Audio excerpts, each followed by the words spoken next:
The Turbo Boost came out today, and they brought back puzzling cartel chips, commonly known as Dinars or Dinars. The system mostly works the same as Season 2, with some small changes, and of course a different item pool. When I say Dinar in this video, I refer to 3 cartel chips, which is used to purchase 1 item. With the Dinars, you can purchase any raid weapon or trinket, you can purchase the Soul Hunter's boots, and you can purchase the Dementius ring, but you cannot purchase any other ring or neck. And from M+, you can purchase the trinkets, and now also any weapon. You still need to kill the respective mythic boss for a mythic raid item, so for example, killing Fractalus won't let you buy Soul Hunter's boots, but they did change the M+ requirement to only need the specific key the item comes from to be timed on a +12, instead of every key. And I think the Dinar release schedule is the same as last season, with 1 Dinar on release and then another every 3 weeks for a total of 3. In this video, I will go over all the items every Shaman spec wants from Dinars. So firstly, the Soul Hunter boots are bits for every spec on Mythic and Heroic. If you don't already have Heroic Soul Hunter boots, then the Mythic boots are a massive upgrade, but if you already have the Heroic boots, then the Mythic boots are only about 1% increase. If you can only buy Heroic boots, they're not that important because they aren't that much better than 730 or Crafted boots, but if you can buy the Mythic Soul Hunters boots, then that is probably your best purchase. Now to start with Elemental Shaman, which is quite good this season, there are a few things to consider with the trinkets people are using. Right now in Raid, it's kind of clear that a Raz Ritual Forge plus Diamantine Void Core is the best option, but it's not the best by much.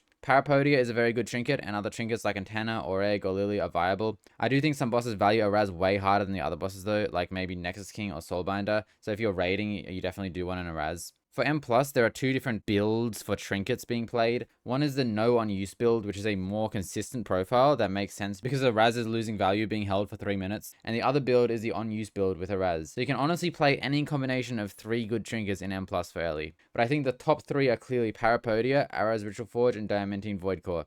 I think Void Core is a bit more of a single target option though, and it is only viable with the set bonus. And if you don't have access to those trinkets but you can get Antenna, then I think Antenna is almost as good as those. It just maybe has some issues with uptime sometimes. And if you don't have access to that, then for M+ trinkets you can use Lily and Sacbrood. And if you don't have access to raid trinkets at all, then you can use Lily and Sacbrood for M+ trinkets, and I think those are pretty decent options still. Ele also has some weapons to buy. There is a cantrip staff or a cantrip one hand from raid. The Void Glass shard effect gives about 1% single target damage. It doesn't really scale into AoE. As a shaman, you do want to be using a one hand plus shield for physical DR, but if you aren't killing Fractalus, you could potentially use the staff. Also, do not buy this on Heroic. It is not worth the eye level loss. So all in all, my Dinar list would look like this. If you raid, you want to have 3 items from this list: boots, one hand dagger, and 2 of these 4 trinkets. And these items you buy would be used as BIS for all content pretty much. Because you only have 3 Dinars, you can't buy all 4 items, so you probably want to make your choices based around what you already have. And every item in this list going from Heroic to Mythic is about a 1% upgrade, so the order that you buy them in isn't too relevant, assuming you have them on Heroic already. And if you have spare Dinars, you can buy the Dementius ring, which is just a small shield, but it's a nice thing to have.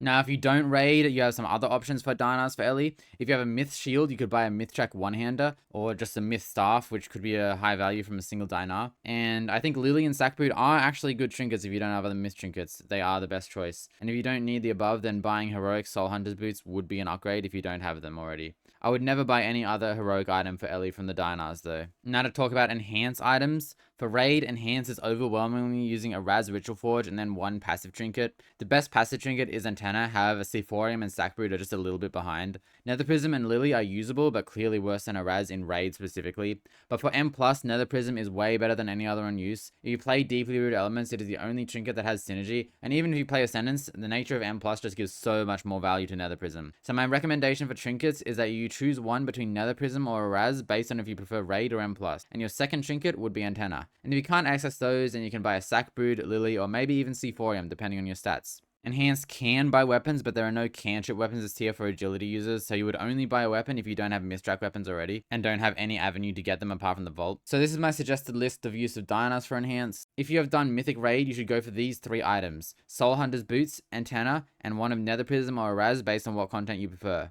If you don't need them, you can buy a Dementius ring, and if you somehow still need a Myth weapon and nothing else, then I guess you can buy a Soulbinder weapon. Now, if you don't raid, you can buy an M+ weapon if you don't already have a Myth Track main hand, and for trinkets, you can just go for Lily and Sacbrood again, and if you need nothing else, you can go for Soul Hunter's boots on Heroic if you haven't already got them. I would consider buying a Heroic Nether Prism for Enhanced M+ if you need it and won't be killing Fractalus in the future. I wouldn't recommend buying anything else on Heroic though. Now, if you play both Enhanced and Ellie, you might want to only buy items that can be used by both specs. It will be pretty safe to get the boots and then then an antenna, and then an Araz. And if you're not raiding, a sacbrood and a lily would actually also be good for both specs. And I'm not a Resto Shaman expert, but I've done some research into what Resto Shamans are running in M+, and it seems like they are always using Void Core and Lumithars, with the Lumithars being irreplaceable, so you would use a heroic Lumithars over anything else. And then in raid, they would just use whichever myth track versions of generic stat trinkets they have. Not entirely sure what the absolute best to Dinar would be. And the generic items that you'd buy for Ele, like Void Glass, Chris, or the boots, would also be best for Resto. Sorry that this video was a bit late, I kind of forgot that I had to make this, and then I rushed to make it, and I had a power outage.